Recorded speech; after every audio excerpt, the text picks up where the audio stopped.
A vida cristã normal. Capítulo 4. A vereda do progresso. Considerar-se. Entramos agora num assunto sobre o qual tem havido alguma confusão entre os filhos do Senhor. Diz respeito àquilo que se segue a este conhecimento. Note-se a redação exata de Romanos 6:6. Abre aspas. Sabendo isto, que foi crucificado com ele o nosso velho homem. Fecha aspas. O tempo do verbo é muito preciso. Situa o acontecimento no passado distante. É um acontecimento final, realizado de uma vez para sempre, e que não pode ser desfeito. O nosso velho homem foi crucificado, uma vez para sempre, e jamais pode voltar à situação de não crucificação. É isto que devemos saber. O que se segue depois de sabermos isto? O mandamento seguinte se acha no verso 11. Abre aspas. Assim também vós considerai-vos mortos para o pecado, fecha aspas, que é a sequência natural do versículo 6. Leiamo-os juntamente. Abre aspas. Sabendo, reticências, que foi crucificado com ele o nosso velho homem, reticências, considerai-vos mortos, fecha aspas. Esta é a ordem.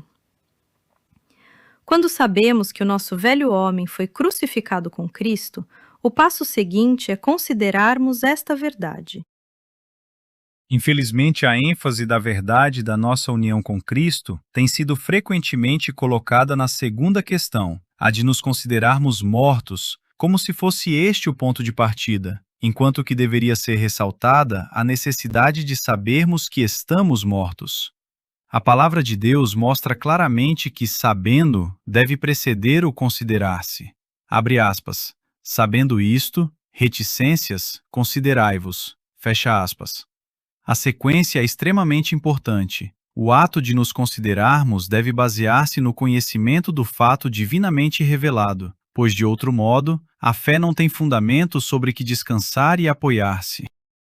Deste modo, não devemos ressaltar demasiadamente o considerar-se ao ensinar esta matéria. As pessoas sempre procuram considerar-se, sem previamente saber. Não tiveram primeiramente uma revelação do fato, dada pelo Espírito, mas ainda procuram considerar-se e logo se veem em abraços com toda espécie de dificuldades. Quando a tentação se manifesta, começam furiosamente a se considerar. Abre aspas. Estou morto, estou morto, estou morto. Fecha aspas.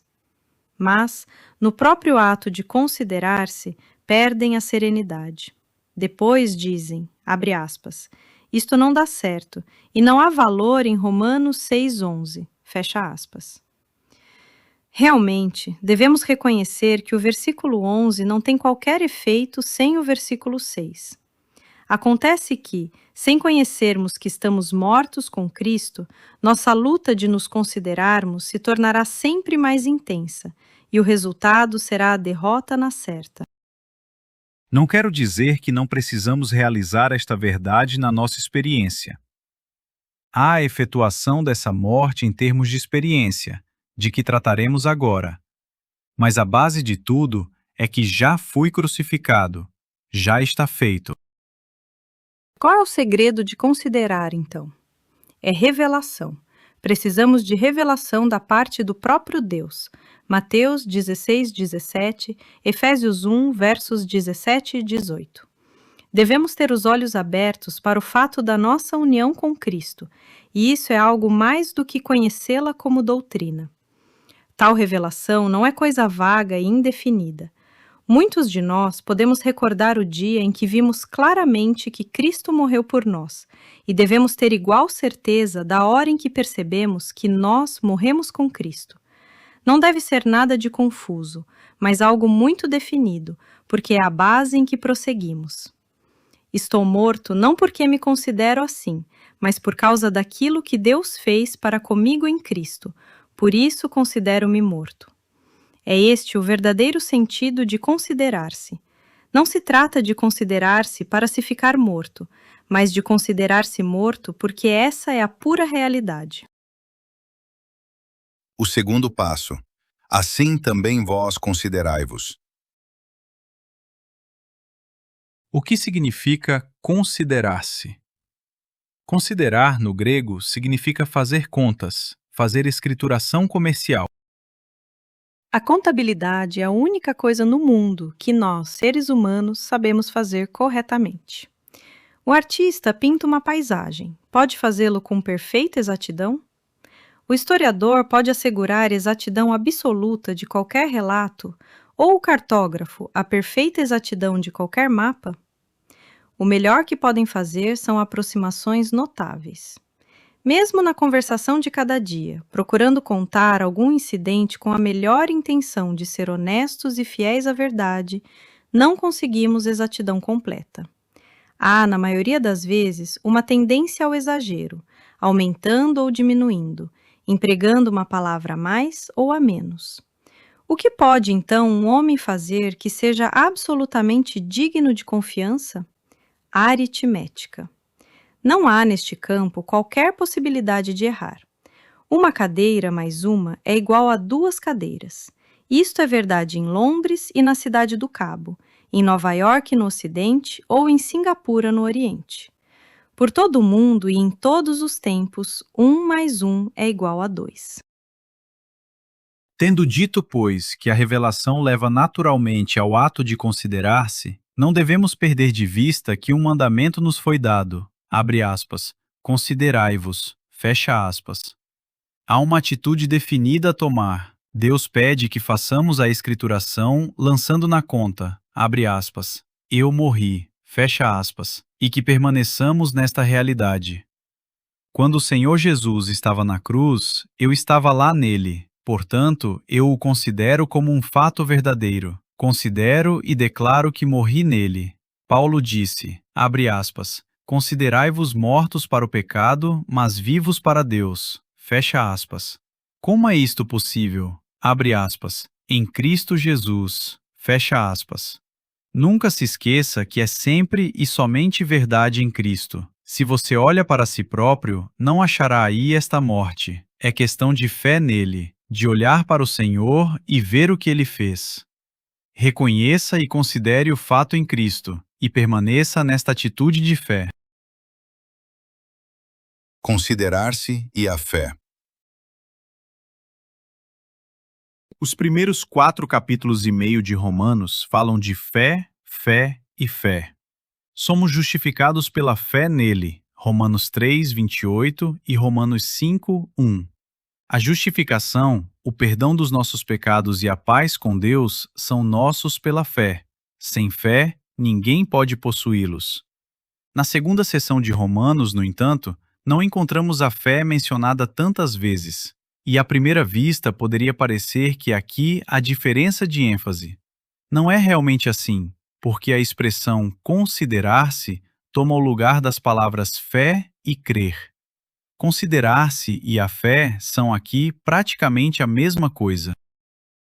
O que é a fé? É a minha aceitação de fatos divinos, e seu fundamento sempre se acha no passado. O que se relaciona com o futuro é mais esperança do que fé, embora a fé tenha muitas vezes o seu objetivo ou alvo no futuro, como em Hebreus 11. Talvez seja por essa razão que a palavra aqui escolhida é considerar-se.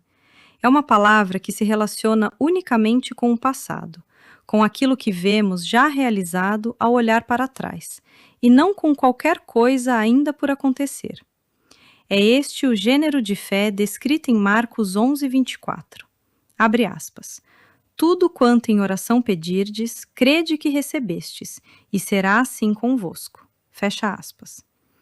A declaração é que se crer que já recebeu o que pediu, isto é, evidentemente em Cristo, então, abre aspas, será assim, fecha aspas.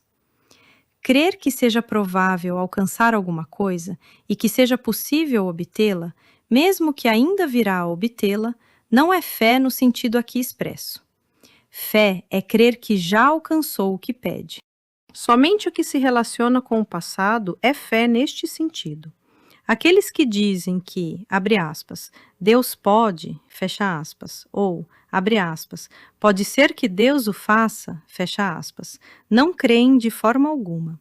A fé sempre diz, abre aspas, Deus já o fez, fecha aspas. Quando é, portanto, que tenho fé no que diz respeito à minha crucificação? Não quando digo que Deus pode, ou quer, ou deve crucificar-me, mas quando, com alegria, digo, abre aspas, graças a Deus, em Cristo eu estou crucificado, fecha aspas. Em Romanos 3, vemos o Senhor Jesus levando os nossos pecados e morrendo como nosso substituto para que pudéssemos ser perdoados. Em Romanos 6, vemos-nos incluídos na morte de Cristo, por meio da qual ele conseguiu a nossa libertação. Quando nos foi revelado o primeiro fato, cremos nele para a justificação. Deus nos manda considerar o segundo fato para a nossa libertação. De modo que, para fins práticos, abre aspas, considerar-se, fecha aspas, na segunda seção de Romanos, toma o lugar de, abre aspas, fé, fecha aspas, na primeira seção. Não há diferença de ênfase. A vida cristã normal é vivida progressivamente, do mesmo modo que inicialmente se entra nela, pela fé no fato divino, em Cristo e na sua cruz.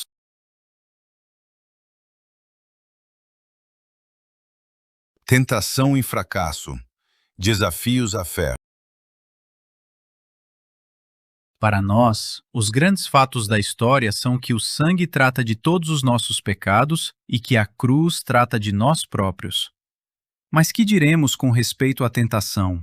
Qual deverá ser a nossa atitude quando, depois de termos visto e crido nestes fatos, descobrimos que os velhos desejos querem surgir de novo? Pior ainda, se caímos em pecado conhecido mais uma vez, então cai por terra o que foi dito acima? Lembremo-nos de que um dos principais objetivos do diabo é nos levar a duvidar das realidades divinas. Compare Gênesis 3:4. Após termos percebido, pela revelação do Espírito de Deus, que realmente estamos mortos com Cristo e que devemos nos considerar assim, o diabo virá dizendo, abre aspas, alguma coisa está se mexendo no seu íntimo. O que você diz a isto? Pode dizer que isto é morte? Fecha aspas. Qual será a nossa resposta em tal caso? Aqui está a prova crucial. Vamos crer em fatos tangíveis do plano natural, que estão perante os nossos olhos, ou nos fatos intangíveis do plano espiritual, que não se veem nem se provam cientificamente? Devemos ser muito cuidadosos a este respeito. É importante recordarmos os fatos divinos declarados na Palavra de Deus, sobre os quais deve apoiar-se a nossa fé. Em que termos Deus declara que foi efetuada a nossa libertação? Não se diz que o pecado, como um princípio em nós, foi desarraigado ou removido. Não, porque está bem presente, e se lhe for dada oportunidade, nos vencerá e nos levará a cometer mais pecados, quer consciente, quer inconscientemente. É por essa razão que sempre devemos tomar conhecimento da operação do precioso sangue. O método de Deus ao tratar dos pecados cometidos é direto, apagando-os da lembrança por meio do sangue. Mas, no que diz respeito ao princípio do pecado e à libertação do seu poder, Deus opera através do método indireto. Não remove o pecado, e sim o pecador. O nosso velho homem foi crucificado com Cristo, e por causa disto, o corpo, que antes fora veículo do pecado, fica desempregado. Romanos 6:6. O pecado, o velho senhor, ainda está presente, mas o escravo que o servia foi morto, estando assim fora do seu alcance. Seus membros agora estão desempregados. A mão que jogava de apostas fica desempregada, assim como a língua de quem xingava. E tais membros passam agora a ser úteis, em vez disso, abre aspas, a Deus como instrumentos de justiça. Fecha aspas. Romanos 6:13. A libertação do pecado é tão real que João pôde escrever confiante, abre aspas, todo aquele que é nascido de Deus não vive na prática do pecado, reticências, não pode viver pecando, fecha aspas, 1 João 3,9. Expressão essa que, erradamente compreendida, poderia nos confundir. João não quis dizer que o pecado nunca mais entre em nossa história e que não cometeremos mais pecados. Diz que o pecar não está na natureza daquele que é nascido de Deus. A vida de Cristo foi plantada em nós pelo novo nascimento, e a sua natureza não é caracterizada por cometer pecados. Há, porém, uma grande diferença entre a natureza de uma coisa e a sua história, e há uma grande diferença entre a natureza da vida que há em nós e a nossa história. A questão consiste em escolher quais os fatos a que damos valor e que orientam a nossa vida. Os fatos tangíveis da nossa experiência diária ou o fato muito mais importante, de que agora estamos em Cristo. O poder da sua ressurreição está ao nosso lado e todo o poder de Deus está operando na nossa salvação. Romanos 1:16. Mas o assunto ainda depende de tornarmos real, na história, o que já é uma realidade divina. Abre aspas. Ora, a fé é a certeza das coisas que se esperam e a convicção de fatos que se não veem. Fecha aspas. Hebreus 11:1. E, abre aspas, as coisas que se não veem são eternas. Fecha aspas. 2 Coríntios 4:18. Creio que todos sabemos que Hebreus 11, verso 1, é a única definição de fé na Bíblia. É importante que compreendamos esta definição. O Novo Testamento de J.N. Darby traduz bem este trecho. Abre aspas. A fé é a substancialização das coisas que se esperam. Fecha aspas. A palavra substancialização é boa. Significa tornar reais na experiência as coisas que se esperam. Como é que substancializamos uma coisa? Fazemos isso todos os dias. Você conhece a diferença entre substância e substancializar? Uma substância é um objeto, uma coisa na minha frente. Substancializar significa que tenho certo poder ou faculdade que torna aquela substância real para mim.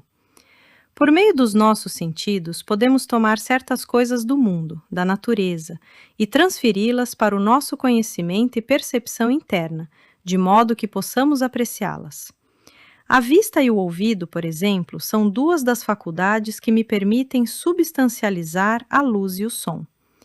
Temos cores, vermelho, amarelo, verde, azul e violeta, e estas cores são coisas reais. Mas se eu fechar os olhos, a cor não continua sendo real para mim. É simplesmente nada para mim. Com a faculdade da vista, contudo, possuo o poder de substancializar, e assim o amarelo torna-se amarelo para mim. Se eu fosse cego, não poderia distinguir a cor, e se me faltasse a faculdade de ouvir, não poderia apreciar a música. A música e a cor, no entanto, são realidades que não são afetadas por minha capacidade ou incapacidade de apreciá-las. Aqui estamos considerando coisas que, embora não sejam vistas, são eternas e, portanto, reais. Evidentemente, não é com nossos sentidos naturais que poderemos substancializar as coisas divinas. Há uma faculdade para a substancialização das coisas que se esperam, das coisas de Cristo. É a fé. A fé faz com que as coisas que são reais sejam reais na minha experiência. A fé substancializa para mim as coisas de Cristo. Centenas de milhares de pessoas leem Romanos 6,6, abre aspas, foi crucificado com ele o nosso velho homem, fecha aspas. Para a fé, esta é a verdade. Para a dúvida ou para o mero assentimento moral, sem a iluminação espiritual, não é verdade. Lembremo-nos de que não estamos lidando com promessas, e sim com fatos. As promessas de Deus nos são reveladas pelo Espírito, a fim de que nos apropriemos delas. Os fatos, porém, permanecem fatos, quer creiamos neles ou não. Se não cremos nos fatos da cruz, estes ainda permanecerão tão reais como sempre, mas não terão qualquer valor para nós. A fé não é necessária para tornar estas coisas reais em si mesmas, mas pode, abre aspas, substancializá-las, fecha aspas, e torná-las reais em nossa experiência. Qualquer coisa que contradiga a verdade da palavra de Deus deve ser considerada mentira do diabo. Ao fato maior declarado por Deus, deve-se curvar qualquer fato que pareça real ao nosso sentimento. Passei por uma experiência que servirá para ilustrar este princípio. Há alguns anos, encontrava-me doente. Passei 6 noites com febre alta sem conseguir dormir. Finalmente, Deus me deu, através das Escrituras, uma palavra pessoal de cura. E, portanto, esperava que se desvanecessem imediatamente todos os sintomas da enfermidade. Ao invés disso, não conseguia conciliar o sono e me sentia ainda mais perturbado. A temperatura aumentou, o pulso batia mais rapidamente e a cabeça doía mais do que antes. O inimigo perguntava, abre aspas, onde está a promessa de Deus? Onde está a sua fé? Qual o valor das suas orações? Fecha aspas. Desta forma, senti-me tentado a levar o assunto de novo a Deus em oração. Mas fui repreendido por esta escritura que me veio à mente. Abre aspas. A tua palavra é a verdade. Fecha aspas. João 17:17. Se a palavra de Deus é verdade, pensava, então o que significam estes sintomas? Devem ser todos eles mentiras.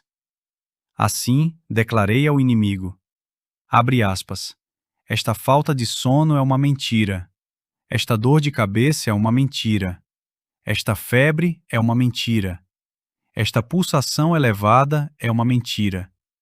Em face do que Deus me disse, os presentes sintomas de enfermidade são apenas as tuas mentiras.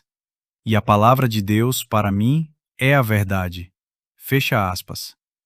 Em 5 minutos eu já estava dormindo, e na manhã seguinte acordei perfeitamente são. Ora, num caso pessoal como este, há a possibilidade de eu me ter enganado a respeito do que Deus dissera, mas jamais poderá haver qualquer dúvida quanto ao fato da cruz. Devemos crer em Deus, não importa quão convincentes pareçam os instrumentos de Satanás. O mentiroso, habilmente, não só por palavras, mas também por gestos e atos, pode passar tão facilmente uma moeda falsa como dizer uma mentira. O diabo é um mentiroso hábil, e não podemos esperar que ele, ao mentir, se limite ao emprego de palavras. Ele recorrerá a sinais e sentimentos e experiências mentirosas nas suas tentativas de abalar a nossa fé na palavra de Deus. Permita-se-me esclarecer que não nego a realidade da carne. Ainda terei muito mais para dizer acerca deste assunto no nosso estudo. No momento, porém, estou tratando da nossa firmeza na posição que nos foi revelada em Cristo. Logo que aceitamos que a nossa morte em Cristo é uma realidade, Satanás envidará seus melhores esforços para demonstrar convincentemente, pela evidência da nossa experiência diária, que longe de estarmos mortos, ainda estamos bem vivos. Assim, temos que escolher: acreditaremos na mentira de Satanás ou na verdade de Deus? Vamos ser governados pelas aparências ou pelo que Deus diz? Estou eu morto em Cristo, quer o sinta, quer não. Como posso ter a certeza disso? Porque Cristo morreu, e desde que, abre aspas, um morreu por todos, logo todos morreram, fecha aspas. 2 Coríntios 5,14.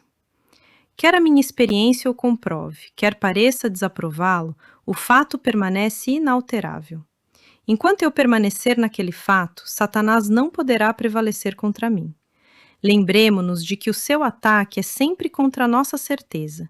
Se ele puder nos fazer duvidar da palavra de Deus, então o seu objetivo é alcançado, e ele nos mantém sob o seu poder. Mas se descansamos inabaláveis na certeza do fato declarado por Deus, certos de que sua obra e sua palavra são imutáveis, poderemos rir de qualquer tática que Satanás adotar. Abre aspas. Andamos por fé e não pelo que vemos. Fecha aspas. 2 Coríntios 5:7. Você provavelmente conhece a ilustração do fato, da fé e da experiência que caminhavam no topo de uma parede.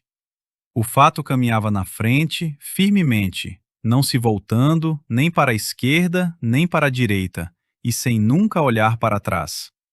A fé seguia-o e tudo andou bem enquanto conservou os olhos postos no fato. Mas logo que se preocupou com a experiência, voltando-se para observar o progresso desta, perdeu o equilíbrio e caiu da parede para baixo, e a pobre da experiência caiu com ela. Toda tentação consiste, primariamente, em desviar os olhos do Senhor e deixar-se impressionar com as aparências. A fé sempre encontra uma montanha de experiências que parecem fazer da palavra de Deus uma montanha de aparente contradição, no plano de fatos tangíveis, dos fracassos nas atitudes, bem como no plano dos sentimentos e sugestões. Então, ou a fé ou a montanha têm que sair do caminho. Não podem permanecer ambas. Mas o que é triste é que muitas vezes a montanha fica e a fé vai embora. Isto não deveria ser assim. Se recorrermos aos nossos sentidos na busca da verdade, verificaremos que as mentiras de Satanás muitas vezes condizem com a nossa experiência. Se, porém, nos recusamos a aceitar como obrigatória qualquer coisa que contradiga a palavra de Deus e mantivermos uma atitude de fé exclusivamente nele, verificamos que as mentiras de Satanás começam a dissolver-se e que a nossa experiência vai condizendo progressivamente com a palavra. É a nossa ocupação com Cristo que produz este resultado, porque significa que ele se torna progressivamente real para nós em situações reais. Em dada situação, vemos Cristo como real justificação, real santidade, real vida ressurreta para nós. O que vemos objetivamente nele, opera agora subjetivamente em nós, de maneira bem real, no entanto, para que ele seja manifestado em nós naquela situação. Esta é a marca da maturidade. É isso que Paulo quer dizer na sua palavra aos Gálatas. Abre aspas. De novo sofro as dores de parto, até ser Cristo formado em vós. Fecha aspas. Gálatas 4:19. A fé é a substancialização dos fatos de Deus, daquilo que é eternamente verdade. Permanecer nele. Estamos familiarizados com as palavras do Senhor Jesus. Abre aspas. Permanecei em mim e eu permanecerei em vós. Fecha aspas. João 15, verso 4. Elas nos lembram, mais uma vez, que jamais teremos que lutar para entrar em Cristo.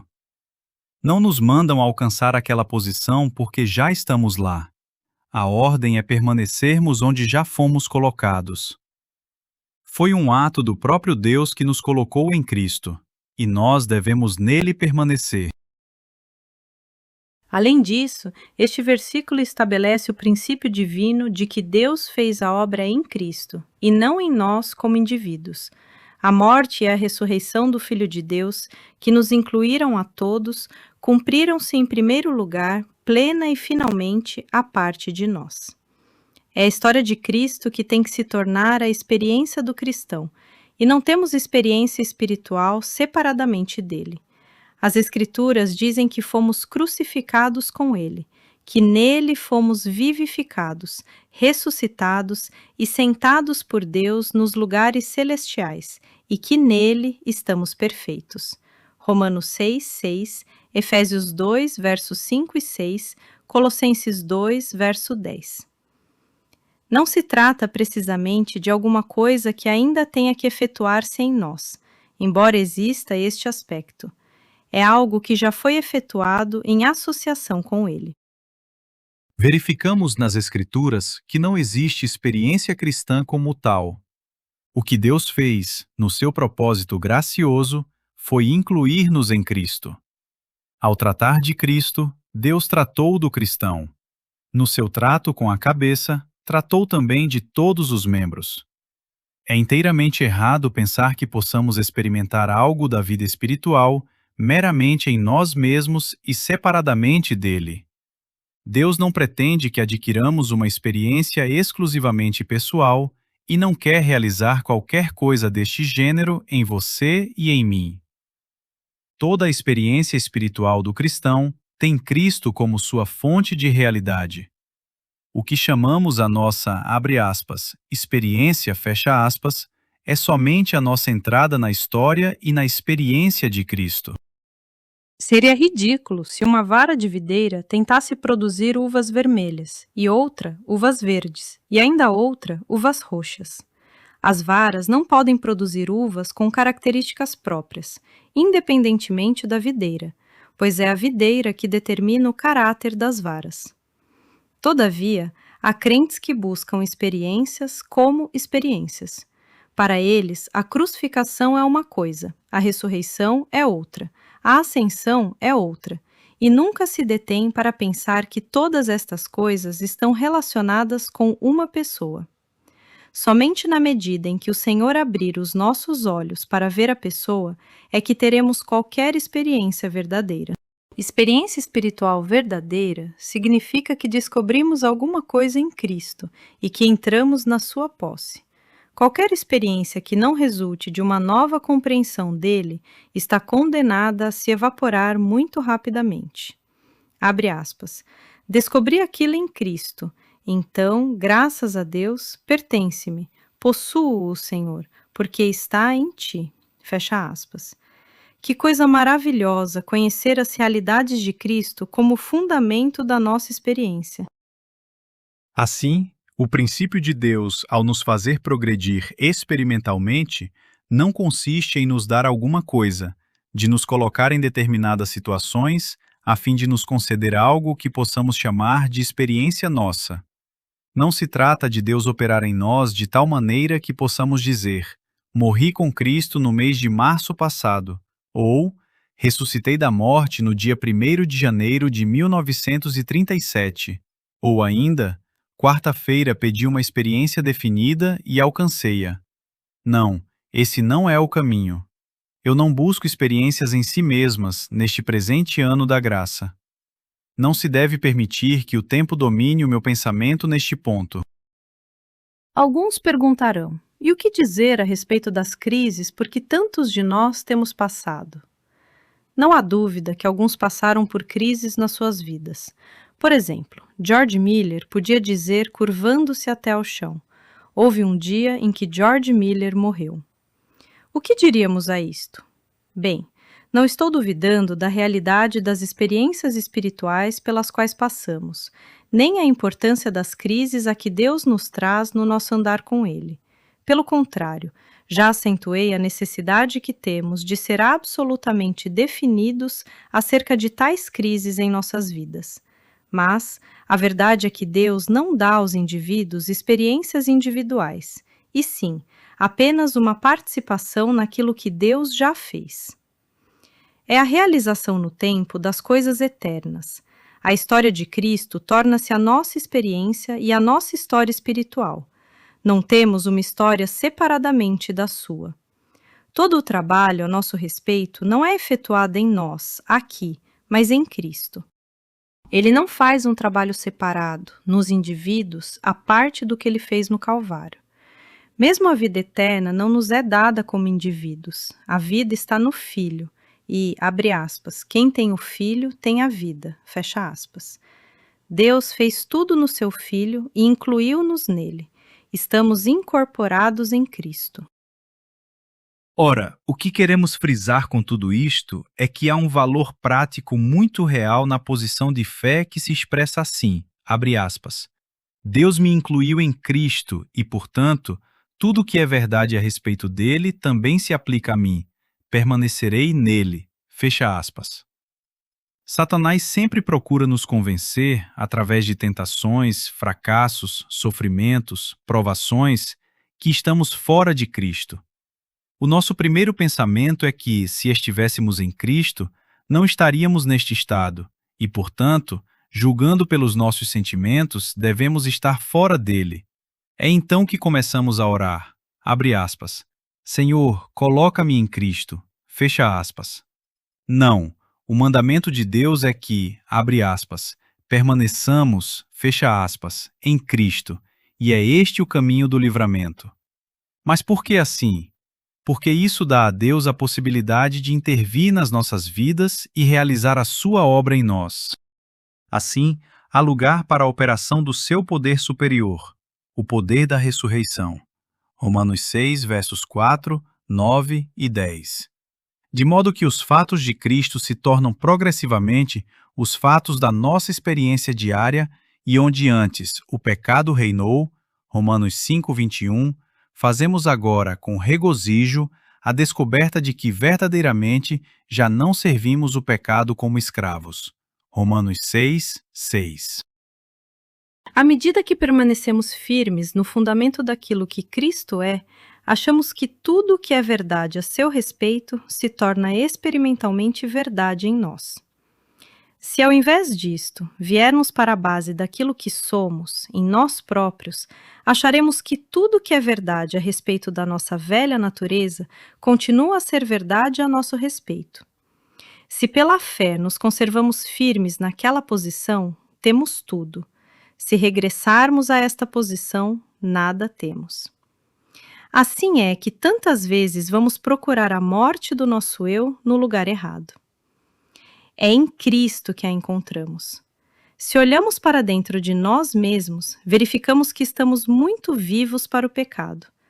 Se olhamos além de nós mesmos para o Senhor, Deus determina que nestas condições a morte se transforme em realidade, para que a, abre aspas, novidade de vida, fecha aspas, se manifeste em nós. Estamos assim, abre aspas, vivos para Deus, fecha aspas. Romanos 6, versos 4 e 11. Abre aspas, permanecei em mim e eu em vós, fecha aspas. Esta frase consiste em um mandamento ligado à sua promessa. Quer dizer que o trabalho de Deus tem um aspecto objetivo e um subjetivo. E o lado subjetivo depende do objetivo.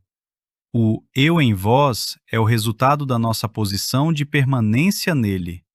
Devemos nos guardar de preocupação demasiada quanto ao lado subjetivo das coisas, o que nos levaria a ficar voltados para nós mesmos. Devemos permanecer naquilo que é objetivo. Abre aspas.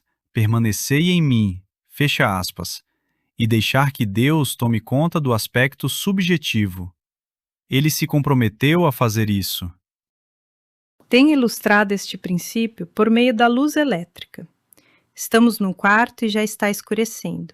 Gostaríamos de ter luz para ler alguma coisa. Perto de nós, na mesa, há um abajur. O que devemos fazer? Devemos olhar atentamente para ele para ver se a luz se acende? Tomamos um pano para polir a lâmpada?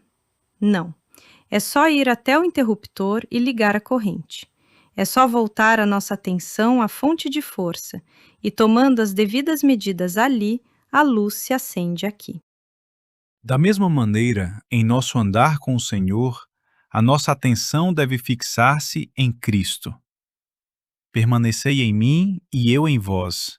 Esta é a ordem divina. A fé nos fatos objetivos os torna subjetivamente verdadeiros para nós. É assim que o apóstolo Paulo apresenta esta verdade. Abre aspas.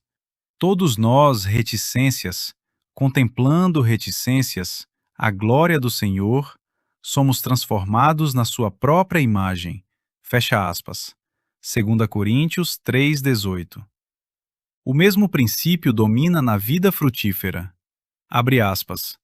Quem permanece em mim e eu nele, esse dá muito fruto. Fecha aspas. João 15, verso 5.